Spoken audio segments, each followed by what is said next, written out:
Hello there, friends. This is Spencer Michaud, and today we're going to be talking about the spring equinox and the sun moving into the first decan of Aries. So happy spring, everyone! You made it. You made it through the winter, and here we are in the season of birth, of growth. Uh, the fire has returned, and we're hopefully going to be able to move forward with some of the things that have been brewing underneath the surface and push through like little seedlings up into the world and start the growth process. So I hope you're all doing well out there. Today, we're going to talk a little bit about the square between the moon and the sun. Venus is Cazimi with the sun on the 26th of March. And then, briefly touch on the full moon on the 28th of March. We're going to break down some of the symbolism associated with the Two of Wands, which is the tarot card that is syncretized with this decan of Aries. We're going to talk a little bit about the golden fleece and about the sun and Mars in general. So let's take a look at, actually, before I do that, I wanted to read to you some of the significations of the sun and Mars from this beautiful book that I've been leaning on quite heavily, The Classical Seven Planets by Charles Obert. And we're going to look at Vettius Valens today. So Vettius Valens is one of the ancient authors that Mr. Obert compiled into this very handy compendium. And we're going to read what Valens has to say about the sun and about Mars, because Mars is the host of the sun now. We've moved from the sun being in a Jupiter temple to one ruled by Mars. So a very different energy. So let's break it down.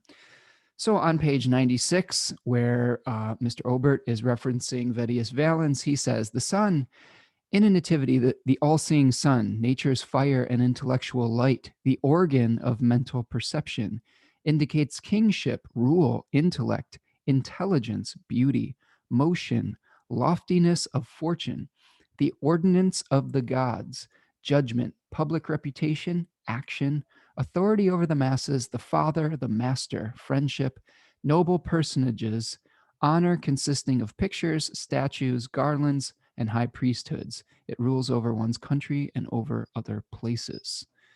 Okay, so we've got some interesting things about the sun as being an intellectual light, about being the source of life, vitality, and awareness. So that is something to consider. Robert Schmidt calls the sun the principle of selection. So saying, this is what I am. And, in turn, that rejects what we are not. And that's going to be part of what Mars is going to do here in Aries. So Valens says about Mars, Mars indicates force, wars, plunderings, screams, violence, whoring, the loss of property, banishment, exile, alienation from parents. That's key because that's going to come up a lot in our Aries stories. Capture, the death of wives, abortions, love affairs, marriages, the loss of goods, lies, vain hopes, strong-armed robbery, banditry, looting, quarrels among friends, anger, fighting, verbal abuse, hatreds, and lawsuits. Doesn't sound too fun. But Schmidt calls Mars the principle of severing and separating. Okay, so its essential nature is to want to separate that which has been together.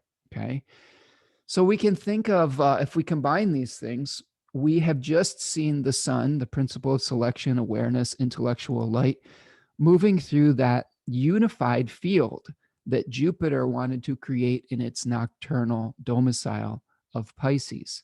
So we were basically in the cosmic womb. We were returning to oneness. We were trying to find an animating principle and an ordering spirit. Now that we've gone through that hibernation phase, we've maybe found something, that a purpose, and now we are taking the action, Mars, necessary to separate ourselves from the cosmic oneness and individuate as an individual point of consciousness. And sometimes that requires rejecting the old order, the old king, the old father, the old parent principle, severing and separating like we do with when a baby is born, with cutting the umbilical cord. This is something that came up in Austin Coppock's 36 Faces when he talked about Aries 1 is the cutting of the umbilical cord. Um, he also talked about cellular mitosis, splitting from one cell into two as we are trying to grow into a fully functional being. He calls this decan the axe. Okay, so we've got a cutting instrument, sort of like Mars, associated with this decan. The sun is going to be in its exaltation, though. That's really interesting because the sun is sort of at the height of its powers. So I want to look at the chart with you so we can look at the planetary condition. So the time frame we're looking at is March 20th, Saturday, March 20th, which I'm recording this at 5:37 a.m. Eastern Daylight Time. The sun is going to ingress into Aries. We call that the Aries ingress or the beginning of spring. A lot of times traditional astrologers would look at the chart of the moment when Aries moved into, or when the sun moved into Aries, to speak to some of the mundane astrology that would befall a particular area.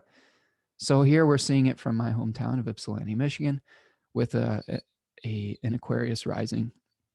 Excuse me, the sun in the first or in the third house, and sextiles being made from Saturn, Jupiter, and Mars, respectively, from Aquarius and to Gemini to the Aries sun. So this is a really interesting time frame, and we're going to be seeing the sun moving through these first 10 degrees up until March 30th at 7:55 a.m. Eastern Daylight Time. So we'll take a look at what is co-present with the sun over the course of this period. But what we are looking at here is sextiles between Jupiter and Saturn and Mars. So beneficial aspects between the sun now and these planets that have been either in square to the Pisces planets or in aversion to these outer planets. So this is really the time frame where we're going to start to see the rubber meet the road. This is when action is going to start taking place. We've been thinking about what our purpose is over the course of the winter. We've been reflecting on the past so that we can create our future, and we can bring with us that which we need to carry forward that is eternal into the future, and leave behind that which has outlived its efficacy, or return it to the earth. So this is really a time frame where we're going to see the sprout really break through the ground. And we see that during the spring, where there's a lot of yang energy that needs to take place to spring forth, right? It is not always easy for that little seed to break through the old crusty ground, or to usurp the father, if we're thinking about it in mythological terms, to establish itself as this new independent individual point of consciousness that has emerged from the womb of the earth itself. It takes a lot of energy. It takes a lot of determination and force. And it is through being the heat that is created from the sun, creating this vital fecundity in the earth, like Austin Coppock likes to say, to kind of give the signal to the seed to be like, okay, it's time to grow now. And we may be getting that signal now that the sun is returning to prominence. It has returned to power. The spring equinox is a point in time where we have equal daylight, but we are seeing the return of the dominance of the day. So this is one of the reasons we can think of the sun as exalted, because the sun is returning to its power.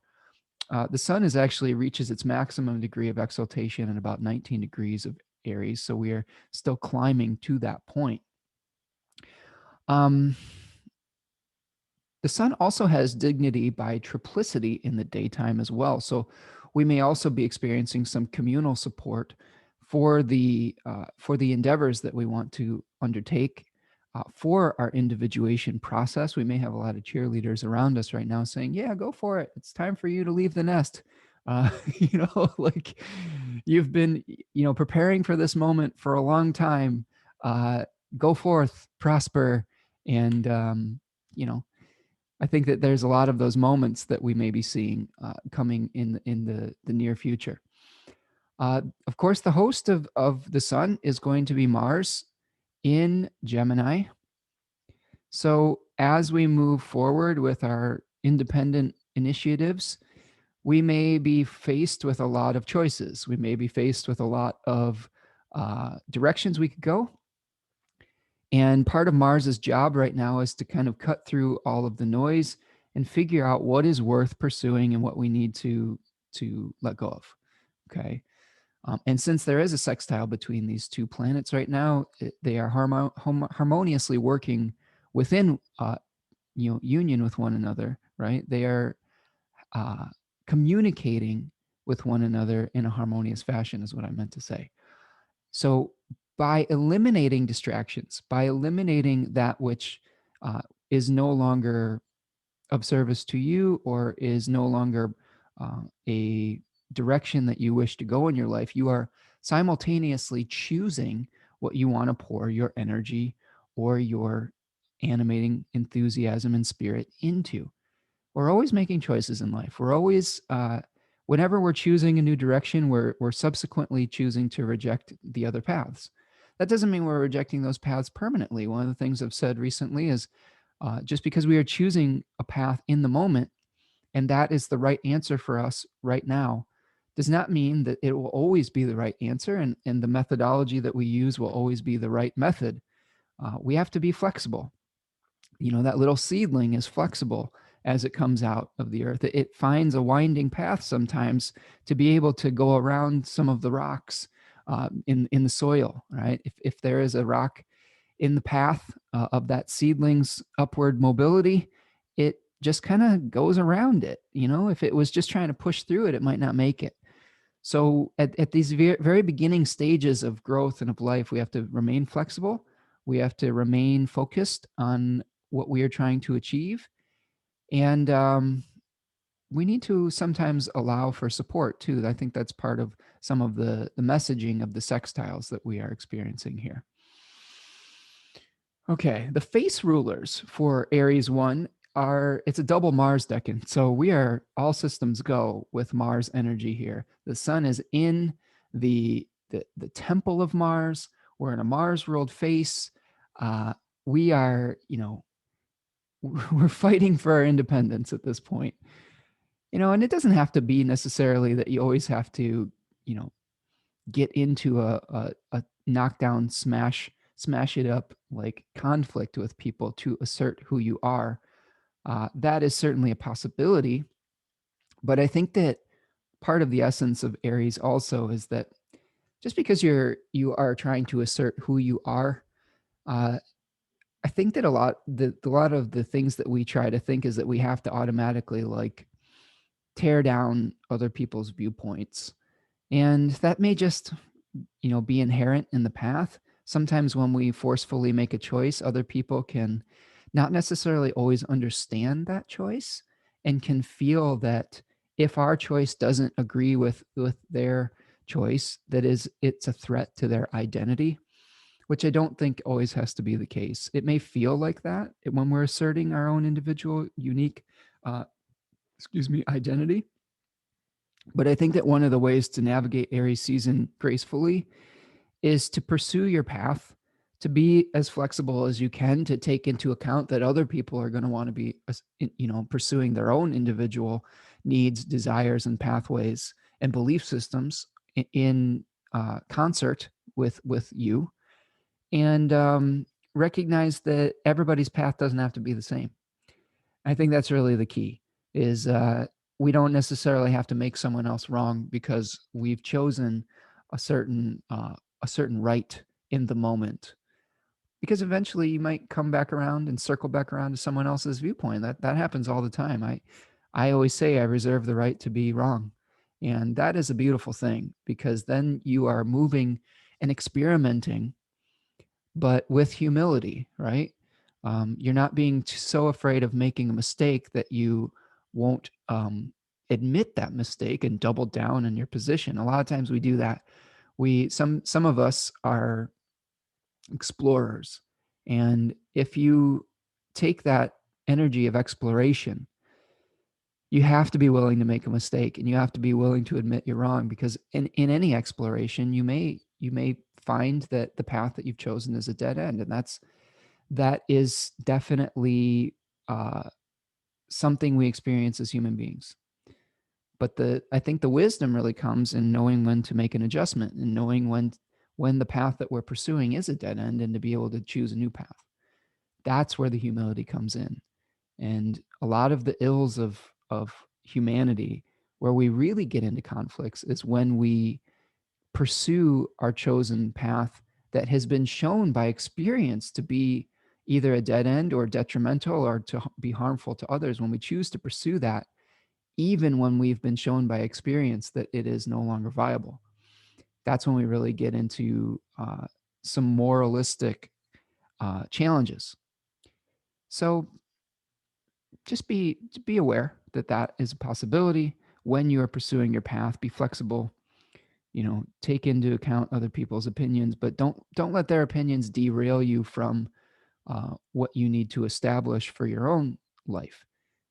Be self-aware enough to understand whether you are hurting other people by asserting your own independence, uh, and if their complaints are actually valid, or are the the complaints of the people around you just a reflection of, maybe some insecurity about their own path. I think that that is a possibility as well. A lot of times, very prominent Aries placement people will get pushback from people because people want to keep, uh, generally, they want to organize their worlds in a predictable fashion. And when you have people that are consistently pushing the boundaries of exploration and are pioneering something new, that can be feel like a threat to the people that are experiencing, um, maybe a shakeup of their expectations for who and what category they put you in. And that can feel a little bit nerve wracking for people. We always kind of, human beings want reliable, stable things for the most part. And just part of your growth in general could be making people feel that, uh, you know, it could just it could just make people feel a little bit unstable as what they thought of you. And that's okay. But you don't have to let it derail you from your mission. I think that's the thing. I think part of that Aries martial fire is, you got to focus. You want to create and establish a new territory for yourself that is not part of the old parental establishment. You're going to have to weather some of that, maybe even some of that disapproval. You're going to have to weather some of the fear of the unknown as you establish your new territory. This Two of Wands that we were talking about is called Dominion in Book T and Book of Thoth. And I looked up that word. I was, because that's an interesting word. What does dominion mean? What are we talking about when we talk about dominion? Well, dominion was an old term that they used in previous centuries, and most recently in the early 20th century, to define that which is mastered or ruled. We can also think of dominion as a self-governing colony of the British Empire. Isn't that interesting, right? Dominion status was granted to different countries by the mother country, in this case, Britain, um, to allow for them to self-govern but still be loyal to the queen, or to the mother country. And examples of countries that were granted dominion status over the course of the last 100 years or so: Canada, Australia, New Zealand, Newfoundland, South Africa. Um, so in this card, this Dominion card, we do see a figure that is holding a globe and looking out on the empire and thinking about how they want to expand, how they want to maybe govern and be self-governed. There's a lot of ideas that are coming with this red hat that we see on this figure too. This passionate intellect as well. A lot of the literature I've been reading about Aries, and Liz Green in particular talks about Aries placements really having to do with being aggressively intellectual, because Aries rules the head, rather than physically combative.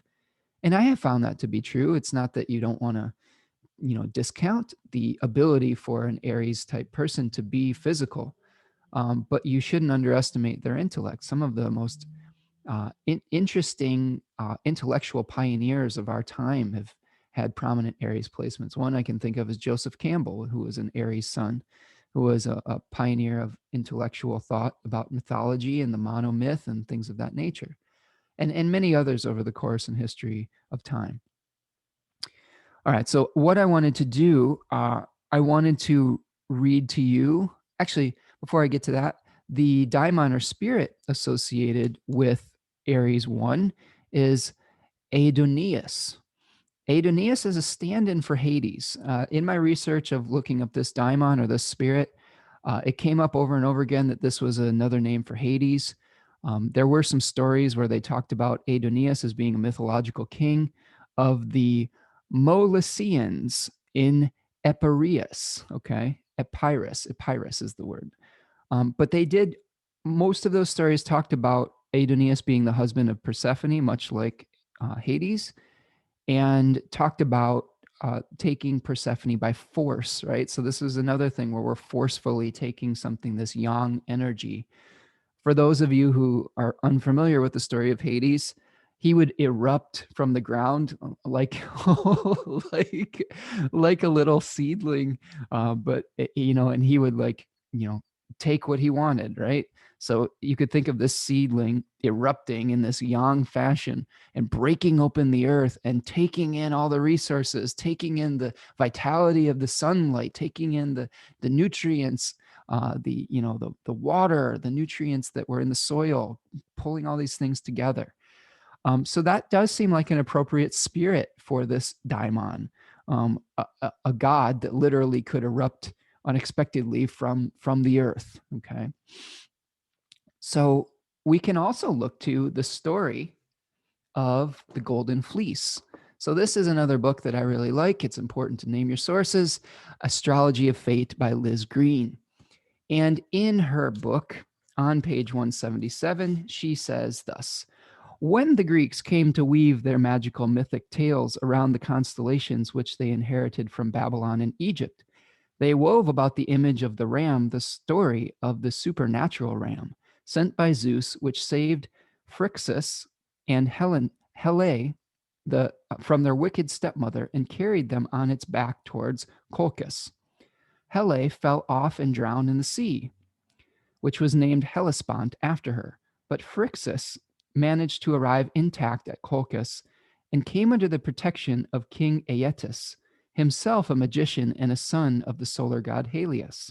Phrixus sacrificed the ram and hung its fleece in a sacred grove guarded by a dragon, where it turned to gold. And it was this same golden fleece which Jason and his crew of Argonauts sought through many dangers. The fleece was sacred to Zeus, and once again we are presented with this unlooked for connection between Ares and the fiery king of the gods.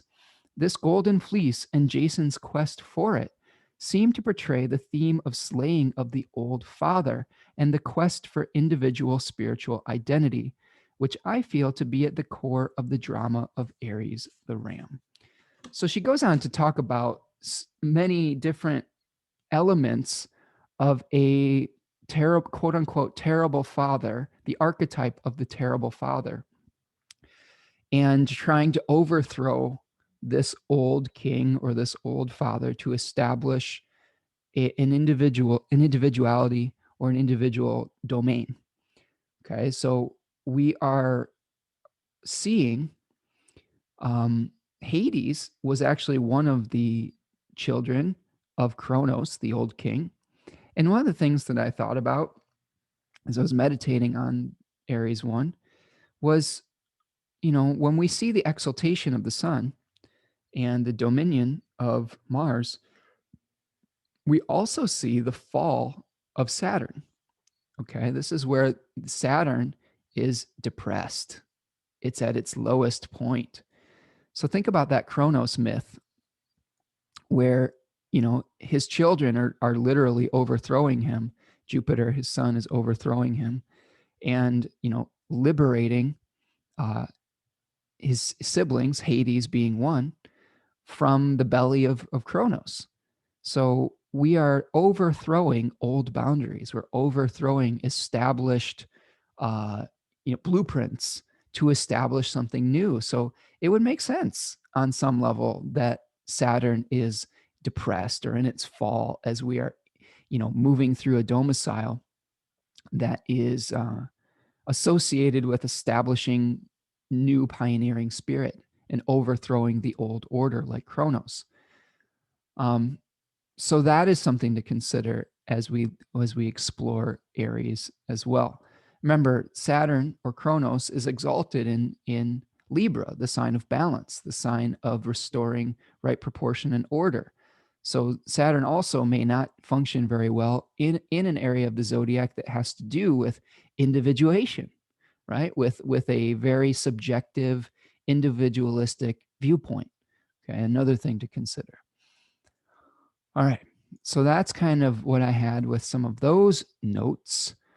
So, what I would like to do now is just take you through a little bit of a journey of what we may be experiencing throughout this 10-degree motion of the sun.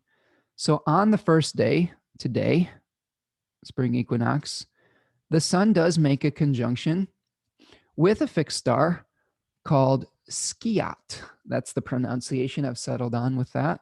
Skiat, which is a fixed star in Pegasus at 0 degrees of Aries. It is now precessed into Aries after spending quite a bit of time in Pisces. And this was associated with a headstrong, independent type of thinking.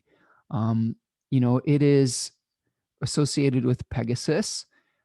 Bernadette Brady talks about, independent thinking without regard to the opinions of others. Doesn't that sound very Aries 1, right? Where we're trying to establish a new independent identity. So that's what we're experiencing here as we, get in touch with the Aries ingress. Now, very shortly after, we are going to see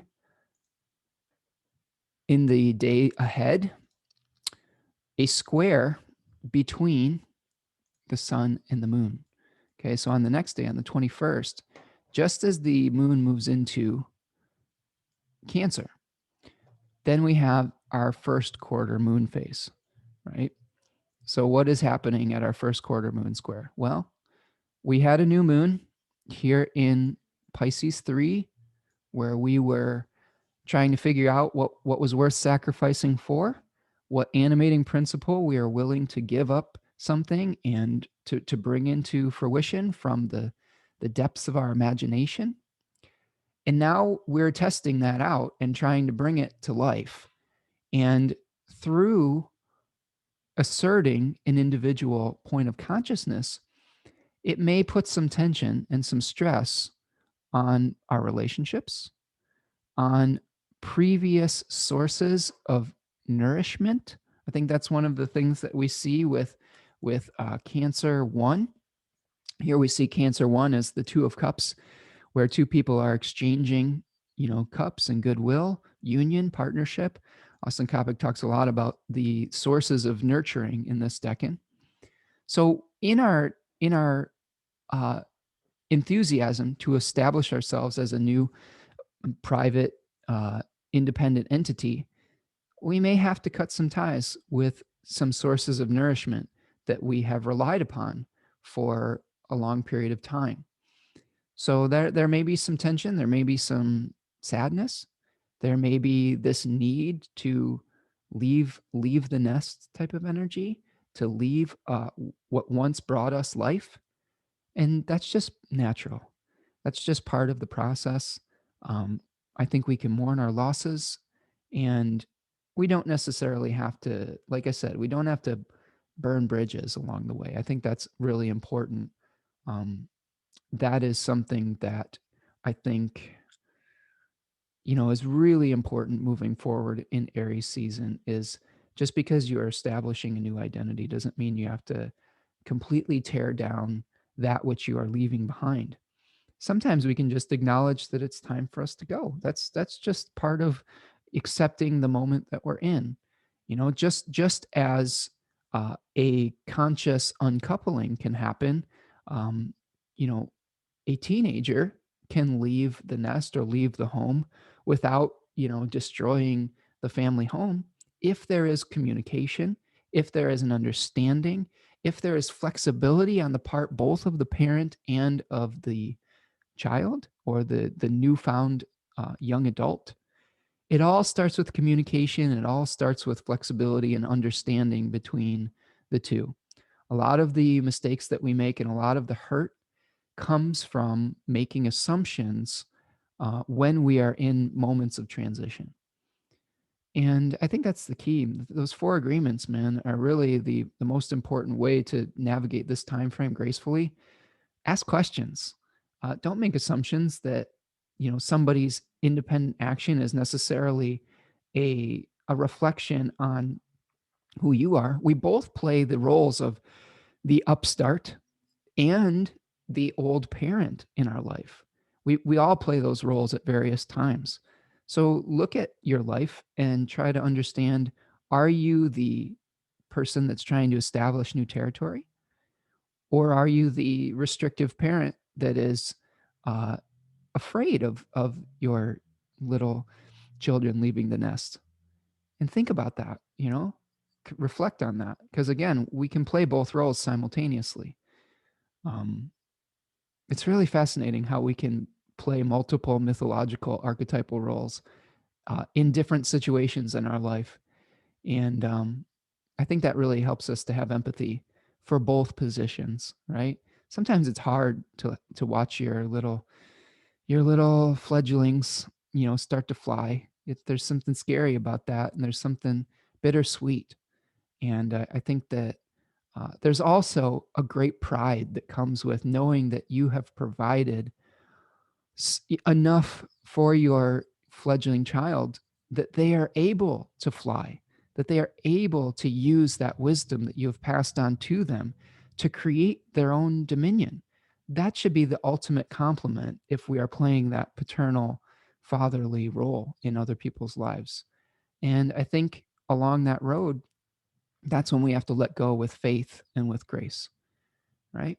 And same thing with if you're leaving the nest. You don't have to uh, try to outdo the father or anything like that. You can just establish your own territory. That's the key. All right. Let's move forward to the 26th. This is Friday, March 26th, and this is a point in the cycle where we are seeing Venus has now entered into a conjunction with the sun. So if we back up a few days, Venus is actually moving into Aries right the day after the sun, Sunday the 21st.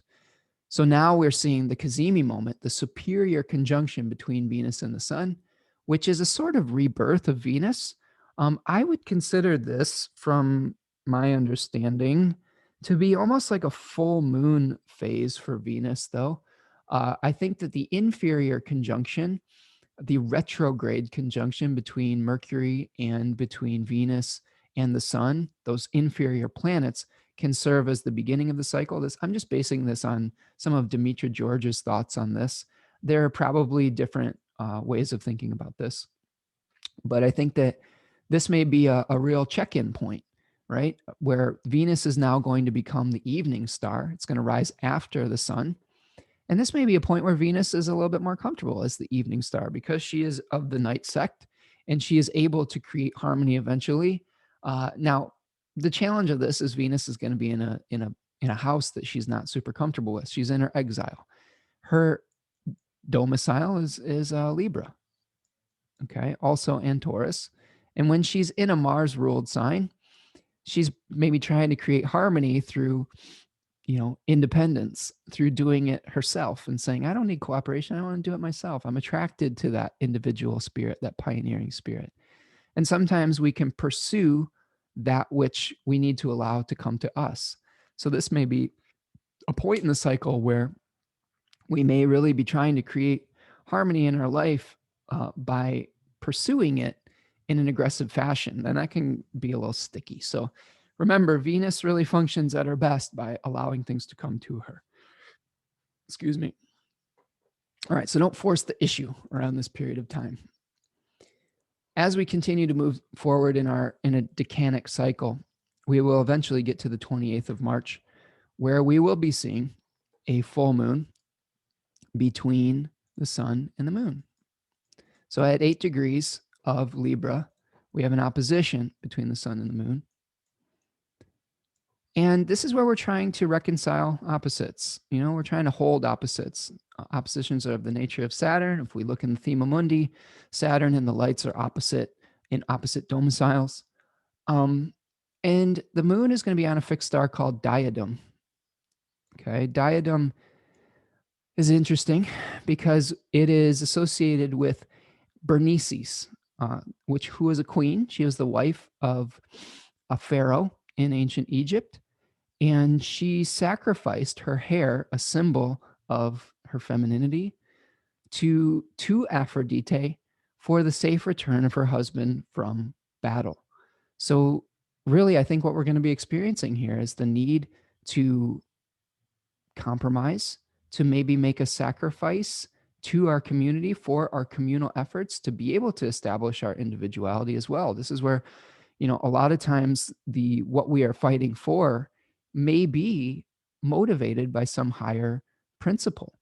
Maybe it may not be motivated by just some individual purpose. It may be for our collective good as well. I know that recently I've been espousing the virtues, or my perceived virtues, of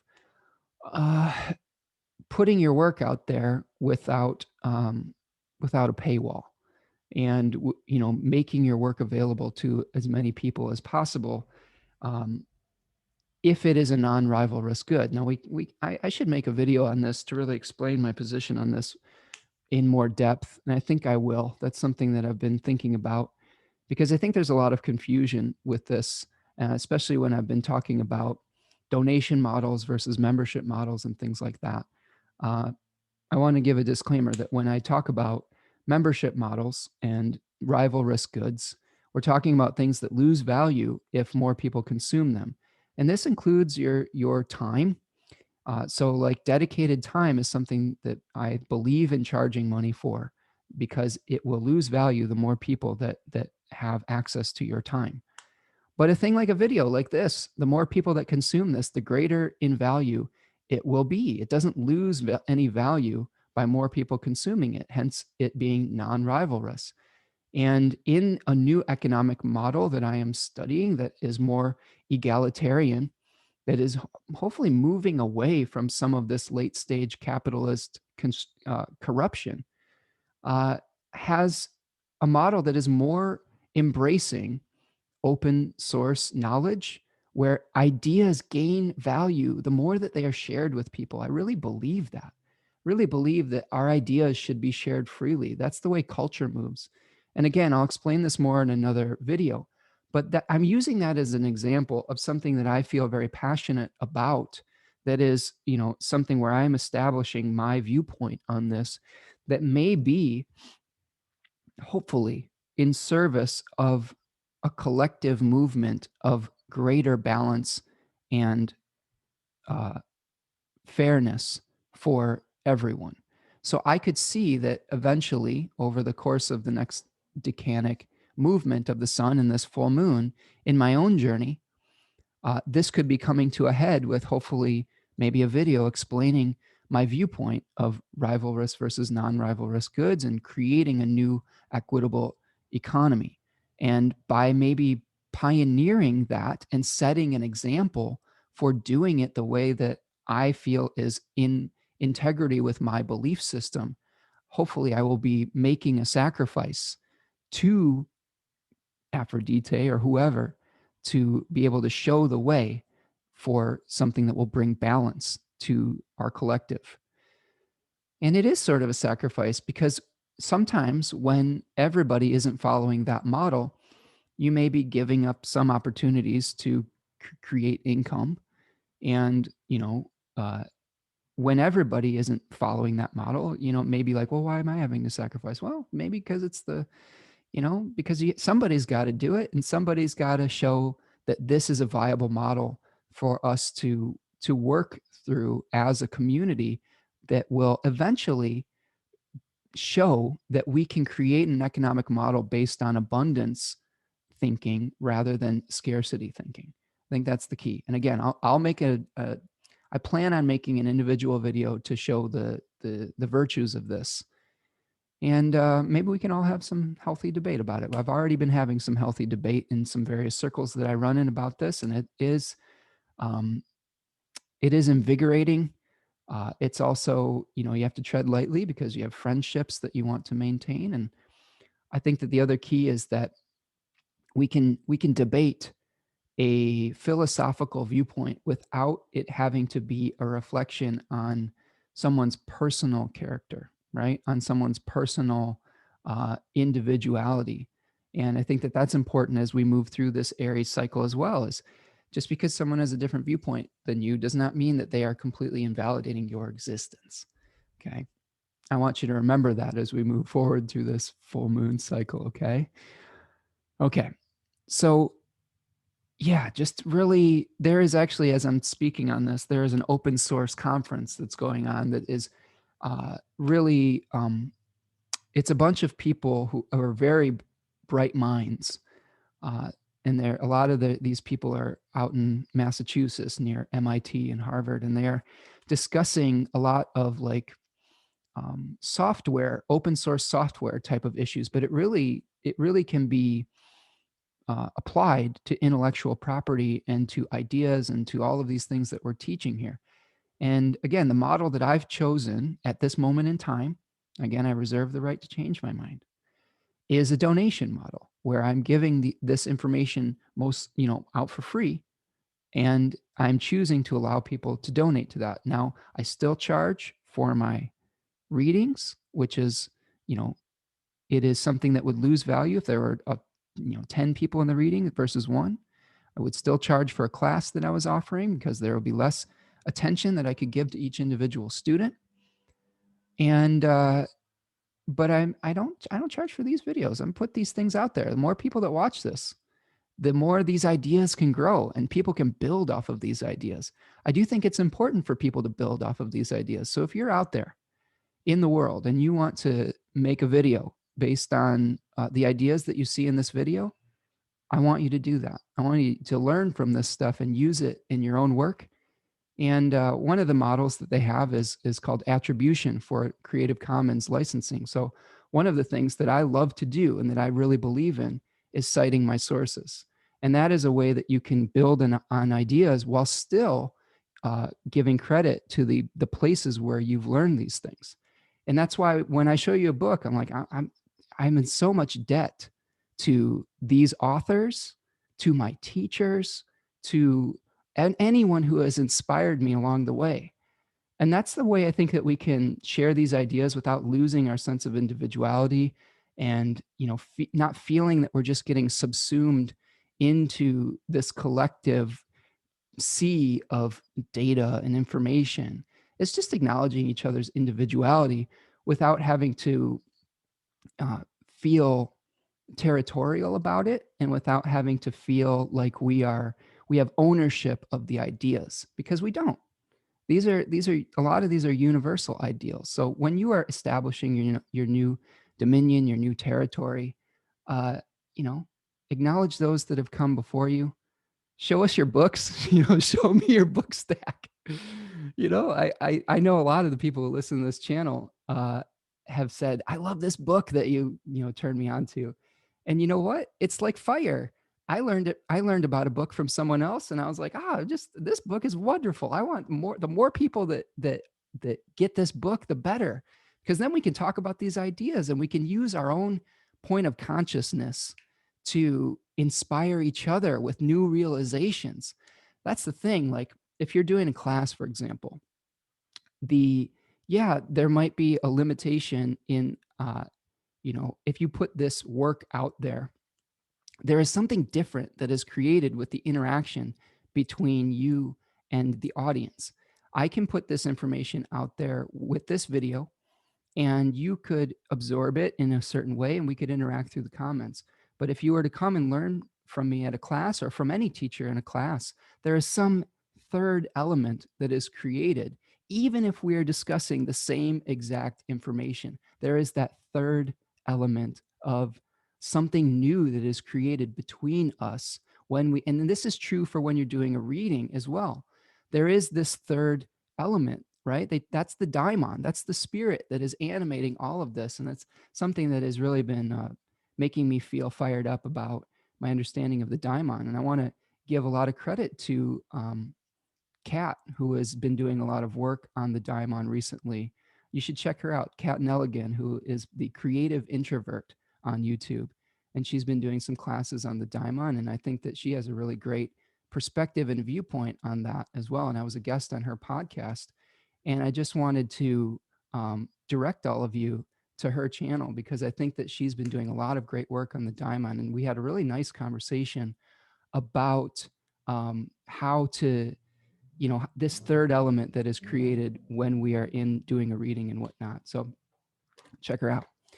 All right. So the last thing that I wanted to talk to you about is the I Ching. So I did do an I Ching reading for this, and I want to show you what I got here. I guess the last thing that we will discuss is this growth mentality. Hold on a second. I'm just drawing it on the screen for you. So a lot of the themes that I've been talking about are reflected in this hexagram. And I'm learning a lot more about the I Ching recently. I've been taking it upon myself to really dive into my understanding with this lately. I've been incorporating this into my practice a lot more in my daily note taking. I pull a hexagram every day, and I really try to understand what the essence of this is. And 48 is called the well, and it is a combination of the trigrams, water on top of wood or wind. Okay. And then we are moving to the hexagram pushing upwards or advancement or growing upwards, which sounds very much like that sprout pushing through the earth, right?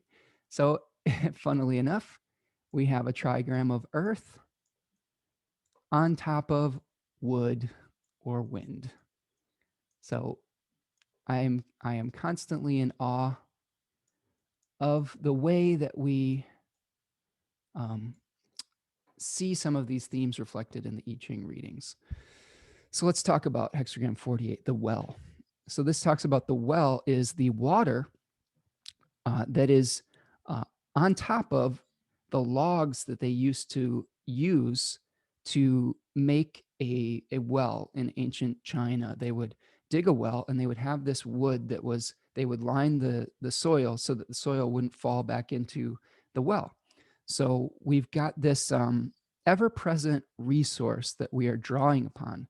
Okay, so Hillary Barrett, who has this great book, I Ching, Walking Your Path, that was actually recommended to me by my astrology teacher, Achyuta Bhavadas. He has some really great book recommendations as well. It says, what is the ever-present resource that you draw from? What can you do to realize its potential? It says the well, the location may change, but not the source, nor is it ever depleted. So in this one, they talk about what, like in ancient China, they would move a city, but they couldn't move the well. So when you're establishing new territory, new dominion, you have to take your source with you, right? You have to dig down and find the source that is never depleted. Like the well can change, right? But we're always digging down to the water table. We're always having to establish and reestablish that source that we are going to be drawing upon. So this is talking about utilizing your inner resources, your inexhaustible spirit. And that is what is going to help you to move into this new territory. Even though you're establishing a new area, you may be moving into a new project, into some kind of new territory that you want to do in your life. you gotta come from the heart. You gotta come from your essential nature, your integrity. That will never leave you. No matter what physical area you are either leaving behind or moving into, you always have to establish that well in the city that is digging down into the core essence of what you are doing. And you're always tapping into your higher self, your inner self, whatever you want to call it, that spring, that wellspring. Okay. You're tapping into the spring of that spiritual nature. Line number 5, which is an upper line, says the well, clear, cold spring water to drink. Okay, so this is saying that there is a resource that is available for you to drink now. There are other lines where it says the water is muddy and you have to clean it and things of that nature. Here, the water is it's ready. It's ready for you. You have a resource that you've been lining this well over time. You've been purifying this water. You've been purifying your intention. It is go time. It is time to drink from that well and establish the, you know, your vital essence in whatever new project or whatever that you want to do. Okay. We have these beautiful sextiles between the sun and Mars and Jupiter and Saturn. It's time to establish a new way of thinking. It's time to take the promise of that Jupiter Saturn conjunction on the solstice and start taking action on it and building a new, more equitable society. And that comes from learning new ideas and thinking about how you can use your spirit to move that forward. All right. So it says, use your determination to benefit others. Drink the water. Use your spirit to take action. Okay. And this is what's going to sustain your growth over time. So if we move to hexagram number 46, this is called pushing upwards, advancement, growing upward. And here we see earth on top of the wood. So think about this. We've got the earth here, we've got the little seed, and we are pushing upwards. We're being flexible to push through the surface and to spread our wings and spread our leaves of that new seedling, right? And it's coming from that seed down there, but it has to push its way upward. And it does have to be flexible. Like, what if there had been a rock here, right? There's been an obstruction. You have to kind of maneuver your way around it to establish the root system. And you have to put the roots downward. While we're pushing upward, we are establishing a root system as well. Okay, so we have to have a network of supporters. We have to work in tandem with people, because if you don't have strong roots, all this growth, this leggy growth up here will not be supported. All right. So don't forget the support system when you're ascending to the heights of your dreams. It says, the seedling pushing upward through the ground, the center of the earth gives birth to wood. Hilary Barrett asks, is there something that you can commit yourself to? Where might it take you? What is the next step? So we're talking about a step-by-step, patient ascent coming from your inner source of inspiration, coming from the well. So it talks about being flexible like that young seedling, finding your way in the new environment, being patient while always climbing to your goal. So you have to take those daily actions, you have to establish your foundation, and you have to respect the natural process. You can't overwater a seedling. You can't give it light 24 hours a day to make it grow faster. You need to give it some rest every once in a while. So we can't be pushing up towards our goal all the time without establishing periods of rest, without establishing positive, healthy relationships with one another, and without respecting the time necessary for something to come into fruition. I know that as a gardener in the past, I have there's a few things that I've learned as a gardener, and this will be my final thoughts with this. First of all, you have to don't overwater it, right? Only water enough to allow the soil only allow enough water that the soil can take up through the roots, or you will saturate the roots and you'll create rot. Okay. Number 2, make sure that you have enough light. Right? If you're trying to grow something in the dark and you're through the darkness of your ignorance and you aren't getting in touch with your awareness your solar awareness, you're going to have leggy growth. You won't have solid, stable growth. It's going to grow, it's going to try to reach for awareness, but it isn't going to be able to sustain it. So if you only have a small amount of awareness and a small amount of light and wisdom, the growth that you're going to create from that is not going to be sustainable over time. So you make sure that you are trying to get in touch with your inner light, your wisdom, and that you have a bright light source that you are, feeding the plant that you are trying to grow. And I think the third thing, and this is really important, when you're trying to establish a garden, you can't overplant it. That was the biggest mistake that I made when I was a young gardener, as I thought that planting more seedlings would lead to a greater harvest. And that is absolutely not true, because what happens is they start to crowd each other out. If you're planting too many things, then nothing can get the nutrients and the light that it needs. They start crowding each other out. They're competing for light, they're competing for resources. And this may be true with, like, establishing our new territory. We have to find enough space to be able to create from our own uh, area, right?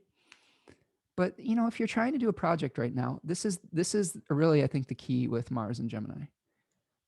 You don't have to plant a million seedlings. Sometimes within a 2 square foot area of soil, if you have a bigger plant like a squash or something, you plant one. you know, you don't plant five things, because they're going to choke each other out. And from that one seed that you planted and nurtured really, really well, you will have an abundance of squash that will be able to feed multiple families. Okay, I don't know about you, but if you plant a zucchini plant or something, or a cucumber, sometimes you get more than you know what to do with. You're like, oh, I'm tired of cucumber. You have enough to give away. And it's because you nurtured that one plant, and you didn't plant a million little plants, because it doesn't do as well. So I think that, figure out what it is that you really want to nurture. Give it the space to be nurtured, and then it will grow into something beautiful that will you will be able to share with others. Okay? All right, my friends, that is what I have for you today. Thank you so much for being here with me today. I really appreciate all of you. If you are enjoying this channel, make sure you're subscribed. Hit the notification bell if you are wanting to know when these videos come out. If you are subscribed to my newsletter, I've only been putting the newsletter out roughly once every 7 to 10 days, and I've been creating videos at a pretty uh, rapid pace. So if you want to know in real time when these videos are coming out, make sure you're subscribed to the channel and hit the notification bell, even if you're subscribed to the newsletter.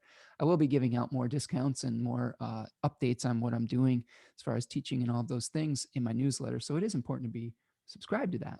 But here's another way to be in touch in real time. If you're enjoying the work that I do, one thing you can do is hit the like button, leave me a comment, tell me how you're trying to push through the ground of your life, and what seeds do you want to nurture going through this spring season. If you want to support the work that I do and support the philosophical worldview that I am taking a risk by propagating and disseminating and committing to, you can support the work that I do by leaving me a tip or a donation at buymeacoffee.com. You can buy me the gift of oracular space to do this work. And you could stick it to the man. You could stick it to paywalls, and you could stick it to membership models by supporting a donation model. So I appreciate all of you who have done that. You are kind of supporting this, hopefully, what will eventually be a more egalitarian worldview if more people jump on the train, so to speak. So, thank you so much for that. I'm really appreciating all of your support, and I will do my best to keep creating and creating and creating and creating. I'll just keep on coming. So that's what I've got for you today. Be kind to one another. Be kind to yourself. Have patience with the process, and I'll see you the next time. Peace.